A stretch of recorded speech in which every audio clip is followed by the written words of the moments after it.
मोहतरम हज़रात, हमारे नबी अकरम सल्लल्लाहु अलैहि वसल्लम को अल्लाह ताला ने बहुत ज़्यादा फजीलतों से नवाजा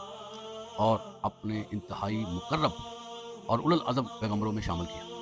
और यही नहीं, क़यामत के दिन अल्लाह हमारे नबी अकरम सल्लल्लाहु अलैहि वसल्लम को बहुत ज़्यादा पज़ीराई अता फ़रमाएगा और इसमें बहुत से इनामात के साथ साथ आप सल्लल्लाहु अलैहि वसल्लम को हौज़ कौसर भी अता फ़रमाया जाएगा,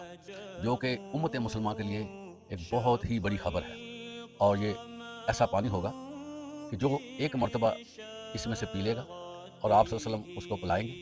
वो उसके बाद कभी भी प्यास का शिकार नहीं होगा और उसका जिगर, उसका कलेजा ठंडा रहेगा। हज़रात गिरामी, जब ये चीज़ें अता फरमाई गई हैं और आप सल्लल्लाहु अलैहि वसल्लम का नाम नामी क़यामत के लिए ज़िंदा जवेद रखा गया है और हर नमाज में आपके लिए